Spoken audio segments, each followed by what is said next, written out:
Recently मैंने कुछ कपड़े ऑनलाइन ऑर्डर किए, लेकिन जब मुझे वो पार्सल रिसीव हुआ तो वो कपड़े बिल्कुल भी वैसे नहीं थे जैसे उन्होंने अपनी वेबसाइट पर एडवर्टाइज़ किए थे।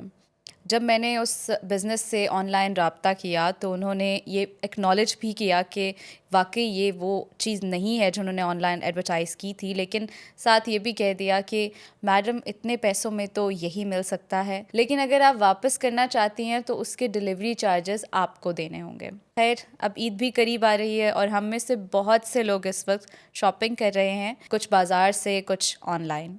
लेकिन अगर आप कोई चीज़ ख़रीदें और वो अच्छी ना निकले या वैसी ना हो जैसी उसकी कीमत थी या जैसे उसे ऑनलाइन एडवर्टाइज़ किया गया था, तो फिर क्या होगा?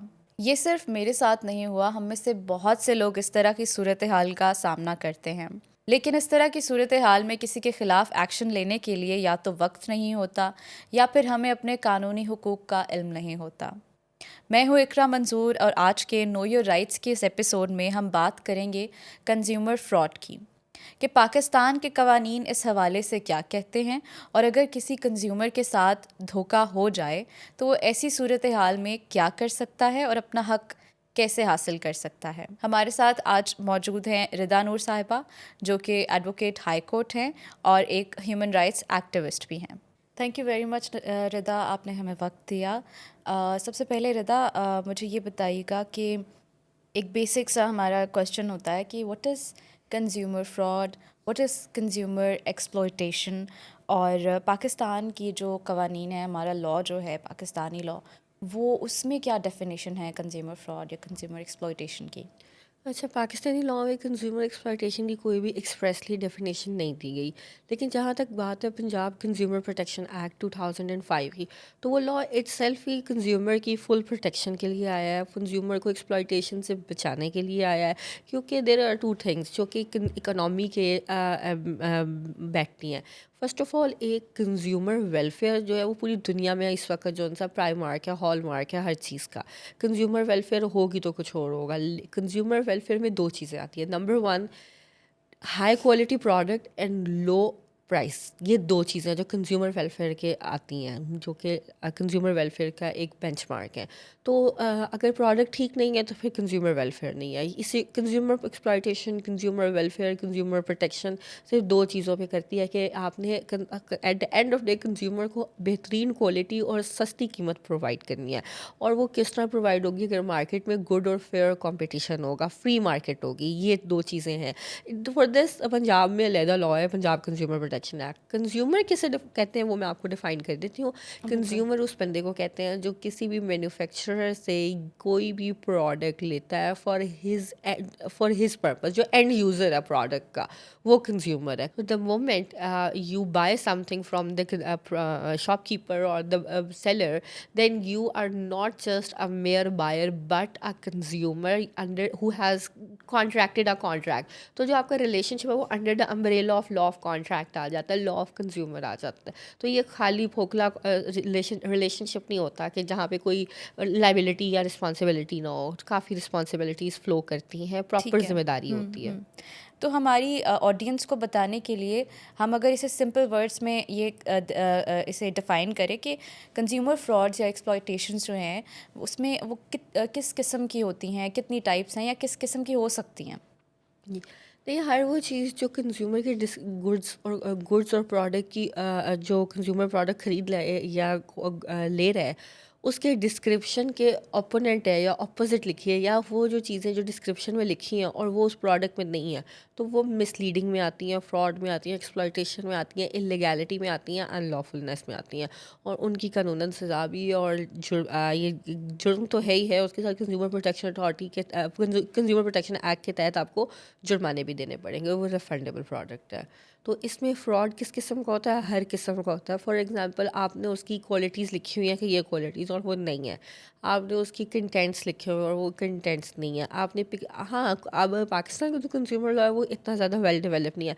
जैसे अगर मैं बाकी दुनिया की बात करूँ तो बाकी दुनिया में, बल्कि मैं पढ़ रही थी कि जापान में जोन-सा है ना, अगर जो प्रोडक्ट का जो साइज़ है ना, फूड प्रोडक्ट का जो साइज़ है वही पैकेजिंग पे होगा जो इनसाइड है। ये नहीं है कि साइज़ का भी डिफरेंस नहीं हो सकता। लिखा हुआ नहीं, जो पिक्चर है वो भी एग्जैक्ट डिटो कॉपी होगी जो ओरिजिनल प्रोडक्ट है. तो this is the kind of regularities and procedures which are we are facing in the world regarding consumer regulations and protections. Pakistan में ये है कि ऐसी बात नहीं है. पाकिस्तान में दो चीज़ें हैं कि डिफेक्टिव नहीं होनी चाहिए या फॉल्टी नहीं होनी चाहिए सर्विस और प्रोडक्ट. और ठीक है. डिफेक्टिव और फॉल्टी का क्या मतलब है? वो ये है कि या तो जैसे डिस्क्राइब की गई थी वैसा नहीं है, कॉम्पोजिशन उसका डिफेक्टिव है, डिज़ाइन उसका डिफेक्टिव या फॉल्टी है, और या जो है उसकी वारंटी को कंफर्म नहीं करता, या वो ख़राब है. ये 5-6 चीज़ें, या फिर वो जो चीज़ें आपने बताई गई थी डिस्क्रिप्शन के अगेंस्ट है. तो पाकिस्तान में कंज्यूमर लॉज थोड़े से स्ट्रिक्ट है, कंज्यूमर को कम प्रोटेक्ट करते हैं. एग्जैक्टली. अच्छा रिदा, मैंने रिसेंटली एक स्ट्रेटनर ऑर्डर किया था. तो मैंने order that it was a rechargeable straightener, उसमें कोई सेल से बैटरी डलती थी. आई ऑर्डर दैट, और मैंने कहा यार आते जाते रहते हैं बिकॉज वी आर जर्नलिस्ट, तो चलो रास्ते में कभी ज़रूरत पड़ जाती है. तो आई ऑर्डर्ड इट. वो जब मेरे पास आया है तो इट वाज जैसे मैंने रिसीव किया मुझे लगा किसी ने कोई खिलौना भेजा है मुझे. उसकी पिक्चर बिल्कुल डिफरेंट थी जो ऑनलाइन दिखाई गई, और जो मुझे प्रोडक्ट भेजा गया कलर भी बिल्कुल डिफरेंट, और वो रिचार्जेबल भी नहीं था, उसके पीछे वायर लगी हुई थी.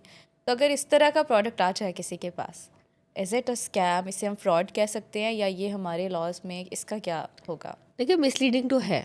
मिसलीडिंग तो इंतहाई दर्जे का है, नंबर 1. नंबर 2, स्वेयरली डिफेक्टिव है कॉम्पोजिशन और डिज़ाइन में, कि एक चीज़ आपने दिखाया कुछ और और you are sending something else, क्योंकि it's not even rechargeable, it's not even portable, और छोटा भी है साइज़ का भी. तो इसमें यह है कि क्योंकि ये ऑनलाइन था, तो इसमें आप मसला ये आता है, जो लीगल केस फाइल करते हुए इशू आता है, वो ये आता है कि आपको जो सेलर है उसकी वेबसाइट का नहीं पता होता, उसके होम एड्रेस का नहीं पता होता, उसका जो host no, address I have है. Reached out the seller. मैंने ओके. उन्हें कहा, बड़ी इंटरेस्टिंग सी बात है. मैंने उन्हें कहा कि ये मतलब क्या खिलौना आपने मुझे भेजा है. मुझे बड़ा गुस्सा भी आ रहा था कि मैंने 2-3 दिन बाद टूर पे जाना था, वक्त भी नहीं था मैं चेंज करवा लूँ या कुछ कर सकूँ. तो वो बंदी थी कोई, उन्होंने मुझे कहा कि मैडम अगर आपने चेंज कराना है ना तो इसको उसके डिलीवरी चार्जेस आपको देने हैं. अच्छा. मैंने कहा अच्छा वैसे आपका प्रोसेस क्या है? तो वो प्रोसेस नहीं बताया उन्होंने मुझे, बस ये कहा कि मैडम इतने पैसों में तो इतना ही आ सकता है ना. मैंने कहा अच्छा ठीक है, ओके. अच्छा, इसमें ना मैं यही बात, क्योंकि मेरे साथ हम सब के साथ ये हो चुका हुआ है.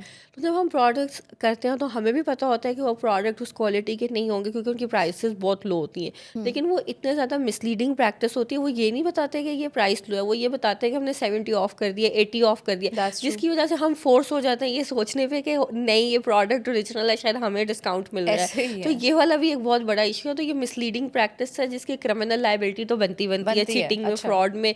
लेकिन वही बात है, कंज्यूमर को क्रिमिनल लायबिलिटी से क्या, कंज्यूमर को अपने पैसे वापस चाहिए. उसका जो टाइम, हमें ये समझने की ज़रूरत है, जैसा आपने पूछा भी था मेरे से, कि बात सिर्फ इतनी सी नहीं है कि आपने प्रोडक्ट लिया 5,000 का, 10,000 का, और वो प्रोडक्ट ख़राब आया या आपकी मर्ज़ी के मुताबिक नहीं आता, वो प्रोडक्ट चेंज हो जाता है और आपको आपका 10,000 वापस मिल जाता है. No, this is not like this. आपने एक अपना टाइम इन्वेस्ट करके, रिसोर्सेज लगा के एक प्रोडक्ट ख़रीदा है. इतनी मेहनत से अपना टाइम, आप आजकल के ज़माने में किसी के पास टाइम नहीं है कि वो जाके ख़रीद के लाए हो. फिर उसके बाद आपने यूज़ किया, और यूज़ करने के बाद ख़राब है, अब आप वापस करवाने के बाद आपका दोबारा टाइम और एनर्जी और रिसोर्सेज लगे हैं, और उसके बाद जो आपकी लेजिटिमेट इंटरेस्ट और लेजिटिमेट एक्सपेक्टेशंस थी वो भी हर्ट हुई हैं. आपने किसी इवेंट पे जाना था, आपके 100 काम उसकी वजह से ख़राब हुए बिल्कुल हैं. तो ऐसा ही है. This is the one of the biggest hassle जो कंज्यूमर को फेस करनी पड़ती है, जो कि पैसे रिफंड करके नहीं पूरी हो सकती, जिस हैसल से आप गुजरते हो.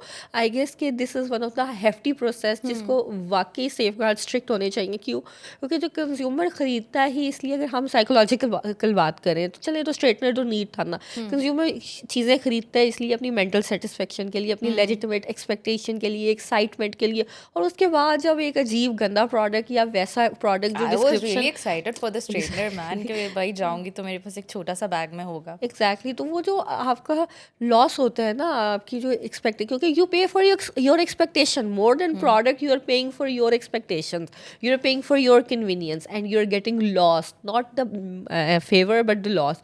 आपको गेन की जगह नुकसान हो रहा है. तो उल्टा ये रिकवरेबल एरियाज में और रिकवरेबल फ़ाइन होना चाहिए। ऐसा नहीं है, सिर्फ वो वाले लॉसेस रिकवरेबल है जो डायरेक्ट नहीं हो, लेकिन जो आपका टाइम और नुकसान होता है ना, तो यहाँ पे जो सबसे ज़रूरी काम है ना, वो कंज्यूमर अथॉरिटी का और कंज्यूमर काउंसिल का, जो कि सिरे से जो कंज्यूमर के इंटरेस्ट है उनको प्रोटेक्ट करे। अपनी जो तफ्तीश है, इन लोगों की बाज़गश्त है, वो इतनी स्ट्रॉन्ग करे कि दोबारा किसी भी सेलर की, या वो जो ऑनलाइन प्लेटफॉर्म्स हैं या जो फिजिकल प्लेटफॉर्म्स हैं, they don't dare to sell a product which hurt the expectation of consumer. क्योंकि कंज्यूमर को जो हैसल और डिस्कम्फर्ट से गुजरना पड़ता है गलत प्रोडक्ट से, वो तो हम लोग ही जानते हैं कि पैसे ऐसा दे ही के भी है। हम अजियत खरीदते हैं बेसिकली। अच्छा रिता, जब हम किसी से कोई प्रोडक्ट ख़रीदते हैं जाके, या एक इंसान है उसने जाके दूसरे इंसान से एक प्रोडक्ट ख़रीदा है, तो उन दोनों के बीच में कोई इम्प्लिसिट अनस्पोकन कॉन्ट्रैक्ट भी होता है, या एक ज़िम्मेदारी भी पैदा हो जाती है? ज़ाहिर है जो बंदा दे रहा है कंज्यूमर को,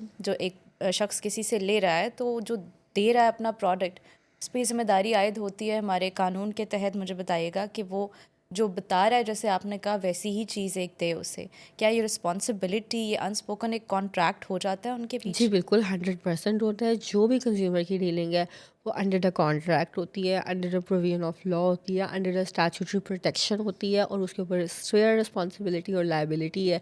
वो प्रॉपर जो है कंज्यूमर प्रोटेक्शन एक्ट 2005 के मुताबिक जो है वो डीलिंग करे। अगर उसमें ज़रा भी कोई भी ऑफेंसिव चीज़ है, या कोई मिसलीडिंग प्रैक्टिस है, या कोई ऐसी एडवर्टीजमेंट है जो कि बताई गई थी और वो नहीं है, या कोई डिस्क्रिप्शन है, कोई डिटेल है, कोई यूज़र मैनुअल है, या कोई भी ऐसी चीज़ है जो कि गलत है और ऐसा नहीं है जैसा होना था, तो वो चीज़ थ्रू मुकम्मल हर तरह से जो सा कंज्यूमर कोर्ट में क्लेमेबल भी है, और उसके अलावा कंज्यूमर अथॉरिटी उस पर ख़ुद भी एक्शन ले सकती है, और कंज्यूमर काउंसिल की भी जिम्मेदारी है कि वो इंश्योर करे कि ऐसी प्रैक्टिसेस मार्केट से ख़त्म हो, वैनिश हो। ठीक है। अच्छा, इसी की हम कोई अगर एग्जांपल भी ले लेते हैं कि जैसे कोई मिसलीडिंग एडवर्टीजमेंट थी कि शैम्पू की ले लेते हैं कि डैंड्रफ इससे ख़त्म हो जाएगा, यूजुअली आता है। तो अगर कोई कंज्यूमर वो शैम्पू यूज़ करता है और उसका डैंड्रफ ख़त्म नहीं होता, फॉर एग्जांपल, या कोई स्किन केयर प्रोडक्ट ले लेते हैं, उससे मेरी स्किन के पोर्स जो हैं वो ख़त्म होने थे लेकिन वो नहीं हुए ख़त्म, तो क्या कंज्यूमर इस चीज़ पे, because the advertisement was misleading for that particular consumer, क्या वो इस पे कंज्यूमर कोर्ट जा सकता है? नो, क्योंकि अगर हम शैम्पू की बात करें तो वो कोई मेडिकली प्रूवन नहीं है, कोई अच्छा। मेडिकली सजेस्टेड नहीं है। हाँ, अगर आप किसी डॉक्टर के पास जाते हो और वो डॉक्टर आपको लिख के देता है कि ये प्रोडक्ट मैं आपको सजेस्ट कर रहा हूँ फॉर एंटी डैंड्रफ, और आप इतने दिन यूज़ करें तो आपको विजिबल चेंजेस नज़र आएंगे, तो फिर आप उस डॉक्टर के ऊपर कंज्यूमर के तहत, क्योंकि वो भी सर्विसेज है, सर्विसेज के तहत केस कर सकते हो। लेकिन जहाँ तक बात शैम्पू की बॉटल है, क्योंकि वहाँ पे वो ये नहीं लिखा होता कि ये 100% आपको डैंड्रफ बट रिमूव वो करता है। क्लेम तो करते मैं हैं। बताती हूँ, उसमें ये लिखा होता है कि इसकी क्वालिटीज़ ऐसी हैं जो कि एंटी डैंड्रफ है। ओके। सो क्योंकि वो द लिखा होता है उन्होंने, exactly technicality in the exactly, term. और मेरा उन्होंने पीछे लिखा भी होता है डिटेल में, डिस्क्रिप्शन में बहुत छोटा सा कि अच्छा, इसके साथ साथ ही हम जैसे बहुत ही कॉमन है, गर्ल्स को ज़्यादा पता है, सैनिटरी पैड्स जो हैं बिल्कुल। उन पे लिखा हुआ होता है cottony soft, but they are not actually made of cotton. तो अब कॉटनी सॉफ्ट तो उन्होंने लिख दिया, so that's how they play with the terms. Exactly, cottony soft बिल्कुल ऐसे ही है कि वो क्वालिटीज़ की नहीं बात कर रहे होते, उनका डिस्क्राइब कर रहे होते हैं, उनकी ओके। खासियतें बता रहे होते हैं। दे आर नॉट टेलिंग कि ये बेसिक प्रोडक्ट्स हैं या तो इस इस तरह तरह वो इसकी। लॉ से भी बच जाते हैं, एग्जैक्टली, बिल्कुल कस्टमर बात को जाते भी हैं। सही बात कन्वे नहीं होती इस जी तरह भी। यही बात है, बिल्कुल ठीक है। अब आपको पता है एक ज़माने में चलता था, अब तुम्हें पता लग गया, अप टू 70%, अप टू 90%, या तो वो फिर होता ही नहीं था उधर अप टू 60%। तो ये चीज़ें भी, so now customers are more aware, consumers are more aware, but as far as laws are concern they इसमें आर हम नहीं एज जा वेल। सकते, इस तरह की जो एडवर्टाइजमेंट्स हैं इसमें हम नहीं जा सकते कंज्यूमर कोर्ट्स में, दैट्स नहीं, व्हाट यू आर सेइंग। बिल्कुल भी नहीं। अच्छा रिदा, इसी तरह कुछ शॉप्स पर अगर हम जाएं तो हमें बिल देने से इनकार कर देते हैं, कहते हैं नहीं हम बिल नहीं दे सकते, आप ऐसे ही ले जाएं, ठीक है, और साथ में उनकी जो रिफ़ंड और रिटर्न पॉलिसी है वो भी फॉलो नहीं करते।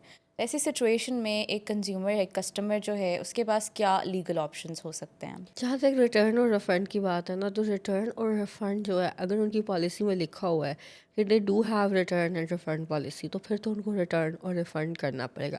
जहाँ तक बात है कि उस पॉलिसी की जो सैनिटी है वो कितनी होनी चाहिए, क्योंकि यूजुअली होता ये है कि वो लिख देते हैं 15 डेज़ में रिफंडेबल है, तो obviously it has to be refunded in 15 days. हाँ, अगर वो लिख रहे हैं 2 डेज़ में रिफंडेबल है, I think that is not a nice policy and it is challengeable before the court of law. ठीक और है। इसी तरह अगर वो लिख रहे हैं ना कि हम वन टाइम रिफंड करेंगे या वन टाइम एक्सचेंज करेंगे, तो that is also a same policy.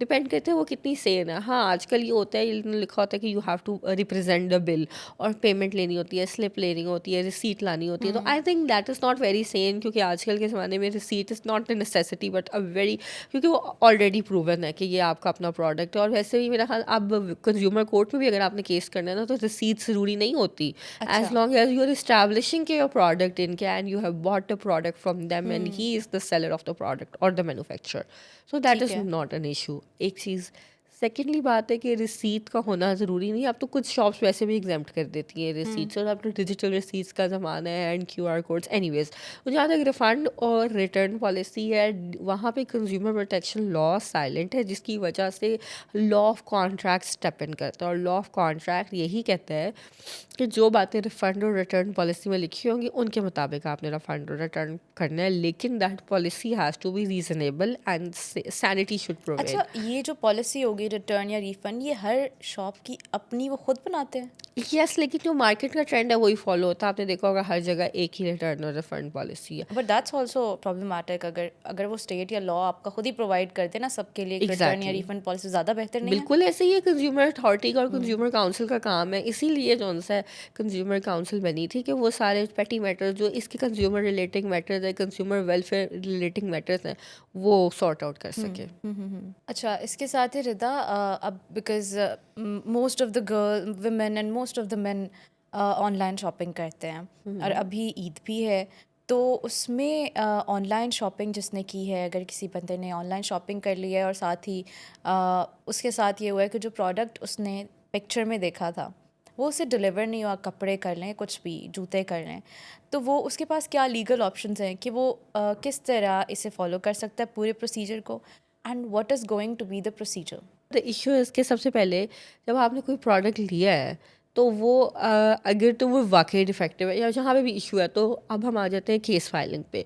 It's very easy. आपने जैसे अगर आपकी मतलब कोई भी प्रोडक्ट में डिफेक्ट है, फॉल्ट है, या आपकी उस डिस्क्राइब्ड मुताबिक नहीं आया जिस उन्होंने बताया था कि इस तरह होगा, फेक प्रोडक्ट है, फॉल्स प्रोडक्ट है, डिसेप्टिव प्रोडक्ट है, मिसलीडिंग प्रोडक्ट है, या आपको उससे कोई कोई लॉस हो गया उस प्रोडक्ट से, तो फिर आप सबसे पहले जो फर्स्ट स्टेप है, लीगल स्टेप जो आपने लेना है केस दायर करने के लिए, वो ये होगा कि आप उसको लीगल नोटिस सर्व करोगे। और the one who is providing us their services, yes, right? Manufacturer जो है उसको लीगल नोटिस प्रोवाइड किया जाएगा।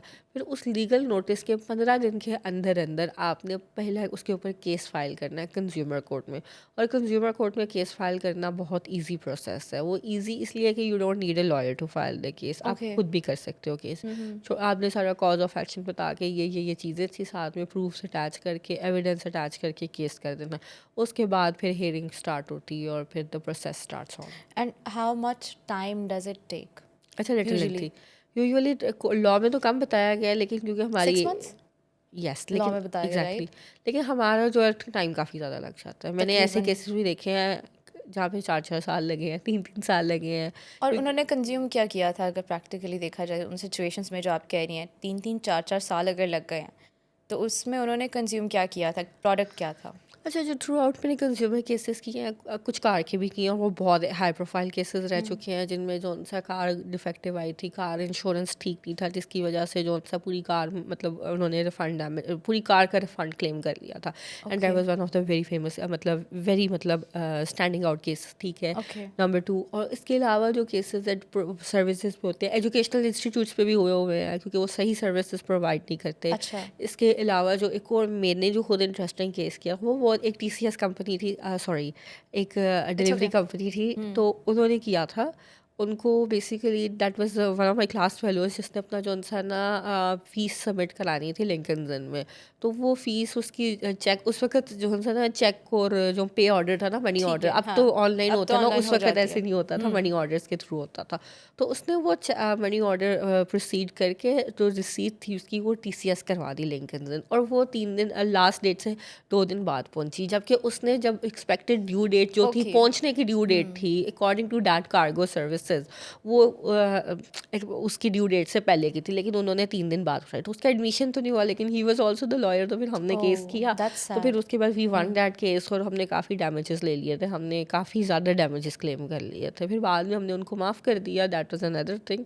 Number 3, and then I had another case जहाँ पे एक जगह पे एक फैमिली थी जो कि डाइन आउट कर रहे थे, और उनका एक बच्चा था, वो खेल रहा था उसी सारी स्पेस में, जो सारी स्पेस थी जहाँ पे वो डाइन आउट कर रहे थे। एंड इन दैट स्पेस वो बच्चा वॉक कर रहा था और खेल रहा था। उतनी देर में एक वेटर आया who was serving the food, और वो सारा खाना उस बच्चे के ऊपर गिर गया, और उस बच्चे को बड़े स्वेयर जो उनसे पैचेस आए, और बड़ा स्वेयर उसका प्रॉपर ट्रीटमेंट चला। और उसके बाद उसके उन्होंने काफ़ी ज़्यादा डैमेजेस क्लेम किए थे, क्योंकि उनका इकलौता बेटा था, उसकी वजह से उनकी मेंटल हेल्थ ख़राब हुई, बच्चे की फ़िज़िकल हेल्थ, बच्चे का कॉलेज का स्कूल का जो नुकसान था वो हुआ, फादर की जो जॉब का लॉस था, उन्होंने जो day care, so it was a huge lot of expenses जो कि उन्होंने क्लेम किए थे वहाँ पे।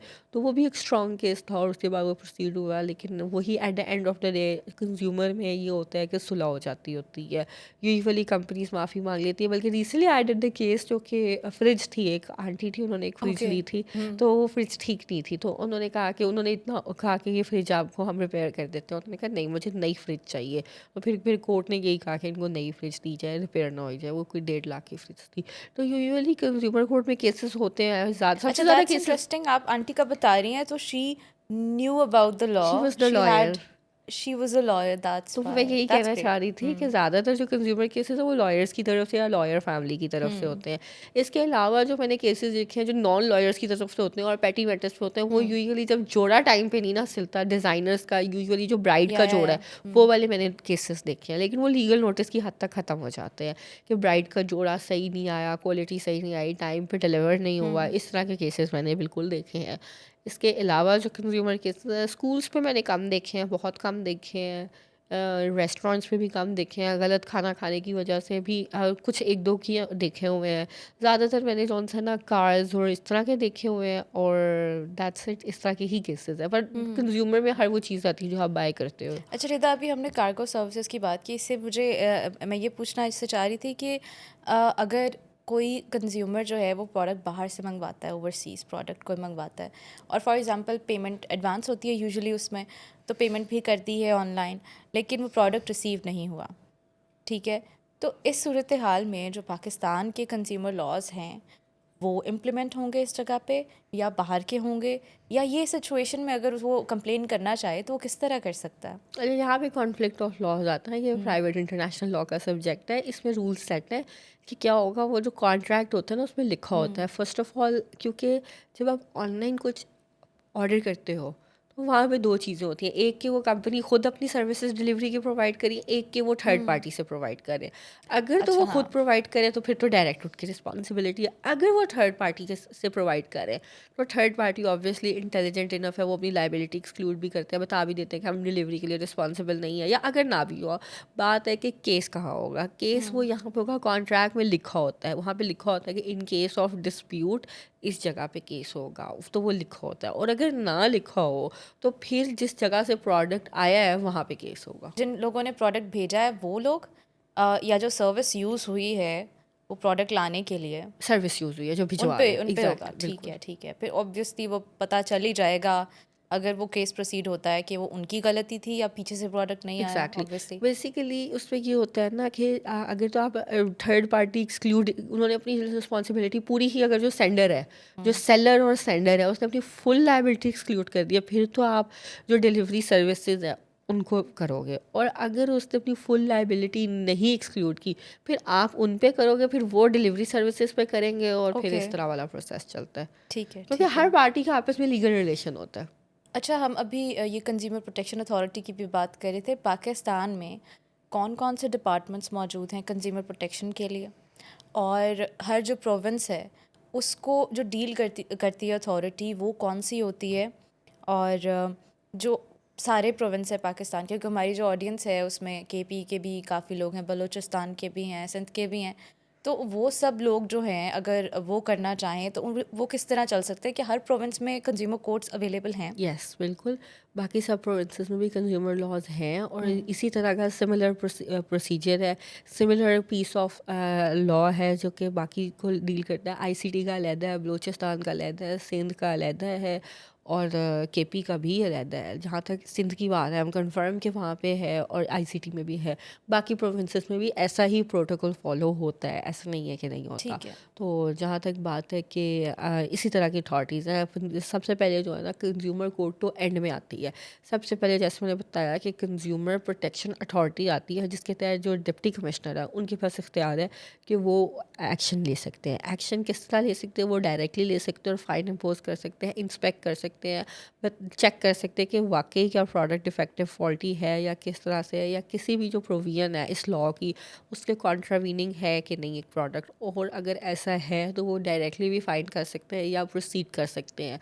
किस तरह प्रोसीड कर सकते हैं? वो ख़ुद भी प्रोसीड कर सकता है डीसी, या किसी की कंप्लेंट पे भी कर सकता है, या depending on the fact of the situation वो कंज्यूमर कोर्ट में जो कंज्यूमर प्रोटेक्शन अथॉरिटी जो है वो खुद भी एक मैन्युफैक्चरर के ख़िलाफ़ कंज्यूमर कोर्ट में केस कर सकती है। तो अच्छा। ज़रूर जैसा कि मैंने बताया कि जब आप कोई चीज़ ख़रीद रहे हो 10,000 की, तो why would you take your time and resources to file the case. तो यहाँ पे आप क्या कर सकते हो? आप कंज्यूमर प्रोटेक्शन अथॉरिटी में कंप्लेन कर सकते हो, और उस एक कंप्लेन की बदनाम में कंज्यूमर प्रोटेक्शन अथॉरिटी जो है कंज्यूमर कोर्ट में उस पर्टिकुलर मैन्युफैक्चरर के ख़िलाफ़ केस करेगी, ताकि बाकी जो लोग हैं, बाकी जो कंज्यूमर्स हैं, पोटेंशियल कंज्यूमर्स, उनको ऐसा हार्म या ऐसा जो उनसे डेट्रीमेंट ना सफ़र मेरा करना पड़े। अगला सवाल भी रिदा आपसे यही है कि अगर कोई कंज्यूमर कंप्लेन करना चाह रहा है, ठीक है, उसे कोई डिफेक्टिव पीस मिला है या कोई भी मिसलीडिंग एडवर्टाइजमेंट कुछ भी करना चाह रहा है, उसके प्रैक्टिकल जो स्टेप्स हैं प्रोसीजर के, वो क्या है? अगर हम स्टेप बाय स्टेप चलें उस पर, तो वो अगर मुझे आप स्टेप बाय स्टेप एक्सप्लेन कर सकें।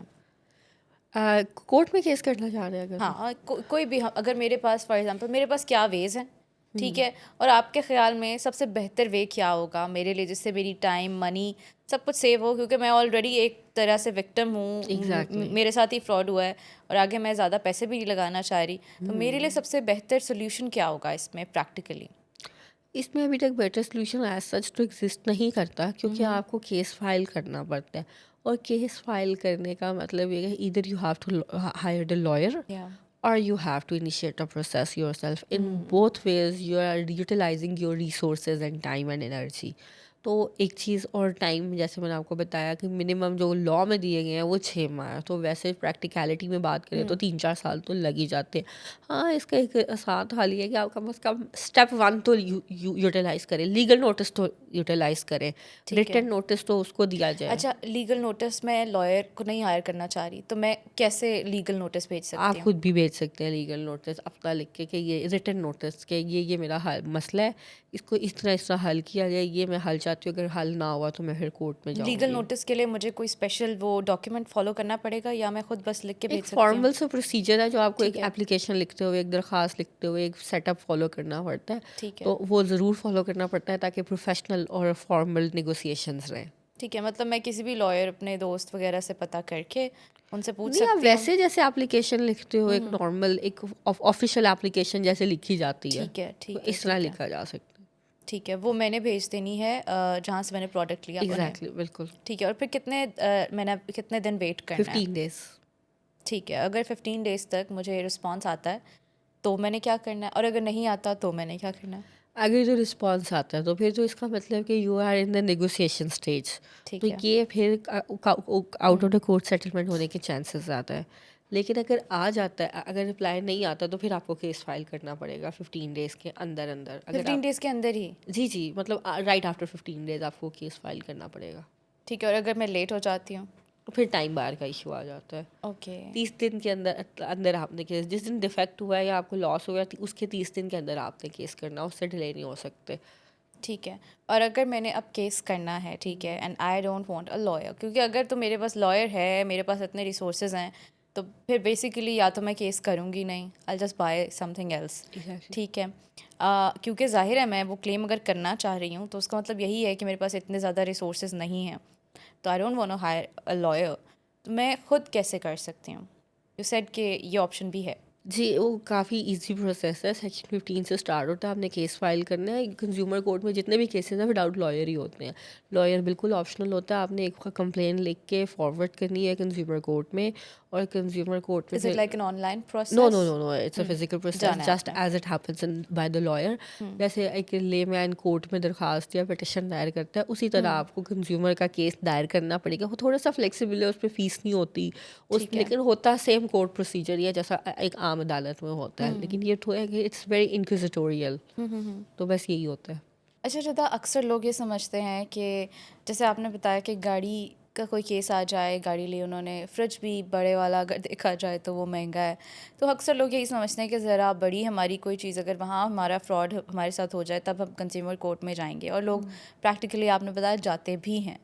लेकिन अगर कुछ हज़ार रुपए का फ्रॉड हुआ है, ठीक है, जैसे स्ट्रेटनर वाला हो गया, तो उस केस में आपको क्या लगता है कि हमारे कंज्यूमर कोर्ट्स लॉ क्या कहते हैं उसमें, ठीक है, और प्रैक्टिकली क्या कंज्यूमर कोर्ट्स या जो कंज्यूमर अथॉरिटीज़ हैं वो उसे उतना ही सीरियसली लेती हैं अगर कोई 4-5 हज़ार वाला केस उनके पास चला जाए? बिल्कुल लेती हैं, ऐसा नहीं है कि जजेस इस केस को सीरियस नहीं लेते। अच्छा। और क्या मैन्युफैक्चरर को भी कभी किसी फेयर मैन्युफैक्चरिंग पे रीज़नेबल कंज्यूमर वेलफेयर पे एजुकेट किया गया है? कभी ना भी इनकी नहीं। ट्रेनिंग होती है मेरे ख्याल में कोई। एग्जैक्टली कोई एसओपीज नहीं डिसाइड होते गवर्नमेंट की तरफ से, तो ये सारी चीज़ें हैं जो लैकिंग है। अच्छा रिदा, अगर कोई कंपनी है जो बार बार धोखा दे चुकी है और काफ़ी कस्टमर्स हो गए हैं जिन्होंने काफ़ी शिकायत भी की, तो जो अथॉरिटीज़ हैं, कंज्यूमर प्रोटेक्शन अथॉरिटीज़ या कंज्यूमर कोर्ट, उसके ख़िलाफ़ ये एक्शन ले सकता है कि उन्हें परमानेंटली बैन कर दे? नहीं, क्या do they have this authority? No, not at all. उनको नहीं है। इसका ये है कि ऐसी सीवीज़ वगैरह से आगे जाके आप अगर पर्सनली कोई इतनी पेन ले तो वो बिल्कुल करवा सकता है। आगे कंपनीज़ अथॉरिटीज़ के तहत, कंपनीज़ ऑर्डिनेंस के तहत और इस तरह के मामलात के तहत, फ्रॉड के तहत करवा सकता है, लेकिन कंज्यूमर के तहत नहीं, कंज्यूमर लॉस के तहत बिल्कुल भी नहीं करवा सकते।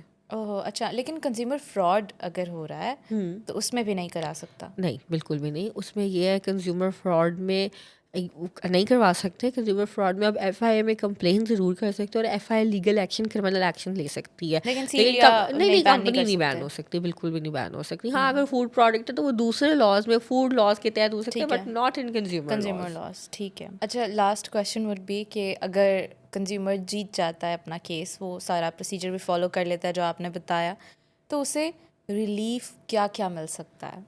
यही सबसे बड़ा मसला है। रिलीफ़ आपको वो मिलेगा जो आपका प्रोडक्ट का नुकसान है, सिर्फ़ वो मिलेगा। ओके। एक चीज़। दूसरा, अगर उस प्रोडक्ट से आपको कोई नुकसान हुआ है, डायरेक्ट प्रॉक्सिमेट डैमेज हुआ है, फोर्सिएबल डैमेज है, वो फॉर एग्जांपल आपने एक फ़्रिज ख़रीदी थी और उस फ्रिज में सामान रख दिया था आपने, और उसमें थोड़ा सा सामान पड़ा हुआ था आपका, आइसक्रीम और जो भी, या यू आर रेस्टोरेंट, और आपने एक फ़्रिज ली थी और आपने 2 दिन उसमें सामान रखा और फ्रिज ख़राब हो गई, 2 दिन ख़राब रही, आपको पता लगा, तो 2 दिन जो 50-60 हज़ार का सामान था सिर्फ उसका नुकसान कवर कर सकते हो। आपने फॉर एग्जांपल कोई सर्विसेज ली थी ड्राई क्लीनर से, और ड्राई क्लीनर ने आपका सूट जला दिया, तो वो जो कपड़े जले हैं सिर्फ वही, और जो आपने पेमेंट की थी वो वापस आएगी, ठीक है। इसी तरह अगर आपने कोई गाड़ी ली है तो उस गाड़ी का जो नुकसान है, जो गाड़ी की कीमत है, सिर्फ वही वापस मतलब मिलेगी। गाड़ी की भी पूरी कीमत मिलेगी? एग्जैक्टली, फुल कंसिडरेशन, ठीक है, बिल्कुल। और जो नुकसान हुआ है उसकी जी, भी? जी, full. But the time, the mental health, वो वाली सारी नो, चीज़ of course not at not. All, बिल्कुल।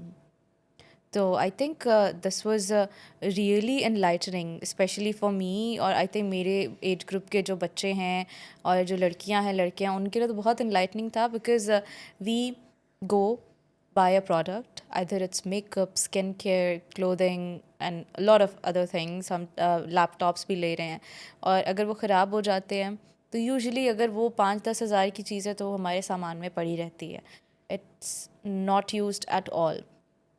लेकिन हमें हमारी ऑडियंस को या मुझे अगर आज पता चल गया है कि यार नहीं, हम एक्शन ले सकते हैं, क्योंकि 5-10 हज़ार भी इट्स अ वैल्यूएबल इनकम, तो उसके ख़िलाफ़ भी हम एक्शन ले सकते हैं। अगर वो कंपनी हमें लगा कि इन्होंने हमें मिसलीड किया है, इन्होंने वाकई फ्रॉड किया है, कुछ भेजा दिखाया कुछ और भेजा कुछ, तो वाकई हम उनके ख़िलाफ़ एक्शन ले यस। सकते हैं। एंड आई थिंक इस सब के साथ इस सारी डिस्कशन के बाद मेरे ख़्याल में मैं भी और जो बाकी लोग ये सुनेंगे वो भी अपने हुकूक जो हैं, अपने राइट्स का जब उन्हें पता होगा कि we have consumer rights, I am a consumer so I have some rights, और उन्हें प्रोटेक्ट करना मेरी भी जिम्मेदारी है और स्टेट की भी जिम्मेदारी है। तो I think people are going to take action and people will take action. जैसे यस। आपने बताया कुछ लोग लेते हैं बट मोस्टली लोगों को अवेयरनेस नहीं होती इस चीज़ की।